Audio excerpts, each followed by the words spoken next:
Hi guys! For today's video ay andito nga ako sa bayan para nga asikasuhin ang aking sanitary permit. At ang una ko nga pinuntahan ay kunin ang result ng aking x-ray at laboratory. At pinagawa ko nga yan dito sa Odyong Hospital at pinakita ko na nga yan sa inyong nakaraang video ko. At ngayon nga ipapasa ko na yan dito sa munisipyo. At syempre kailangan muna natin magbayad dito sa treasurer office. At 300 pesos nga ang binayaran ko dyan. At pagkatapos nga ay pumunta ulit ako kay Sir Mar at ayan nga binigay niya na sa akin na aking sanitary permit at ang aking medical certificate.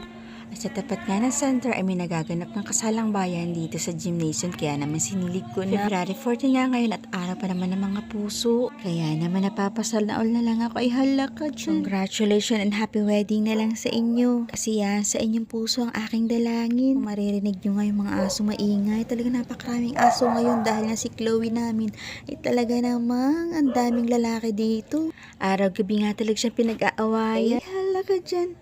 At dahil tapos na nga ako sa lakad ko dito, ako'y aalis na nga. Ay alangan naman ano pang gagawin ko dito.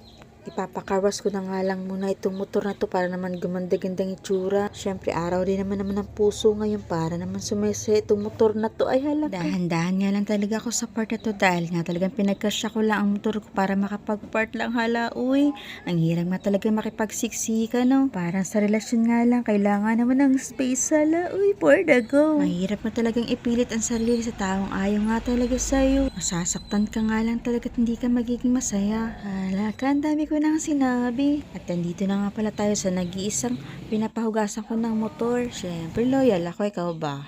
Charing! At dahil nga araw ng mga puso ngayon, syempre naman di naman siguro kalabisan kung pasayahin ko rin naman ang aking puso. Mas mainam na nga na tayo na rin ang magpasaya sa ating sarili dahil mahirap kang iasa sa iba. Foot spa and manicure pedicure lang naman ang papagawa ko ngayon. Ito nga lang yan sa katapat ng pinaka-wash ko ang 3 Angels Saloon. Sobrang relaxing nga talaga kapag nagsi-self-care. Kung wala nga planong alagaan ka ng iba, kalagaan mo naman ang sarili mo. Kahit naman paminsan ay hugot yan. Hindi totoo yan. Charing. Kaya ikaw, mahalin at alagaan mo yung sarili mo ha. Kasi in the end, ikaw rin naman na makikinabang. Hindi puro bigay, magtira ka rin sa sarili mo. Itong part nga talaga na to ang pinaka-the best part kasi nga natatanggal nga ang ingrown ko. Best satisfaction moment nga talaga. Ay halaka.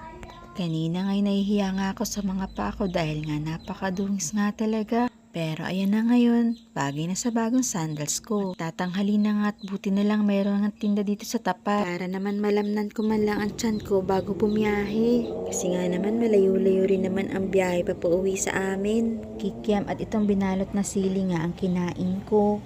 Napasok pa nga ako dyan dahil nga bagong luto pa nga lang ito. Eh hala ka dyan. Hinay-hinay din kasi parang sa relasyon din yan. Kailangan mo rin maghinay-hinay. Lalo na nga sa panahon ngayon, halos lahat ng lalaki ay manluloko. Iti-take for granted ka nga lang, pagkatapos makuha ang gusto ay iiwan ka na lang. Hala ka dyan. Napaka-bitter mo Meron pa naman dyang matino siguro. Basta nga, kailangan nga talagang maghinay-hinay muna. Ayan nga't natapos na rin hugasan ang motor ko. At ako'y uuwi na hala. Ride safe sa ating mga rider.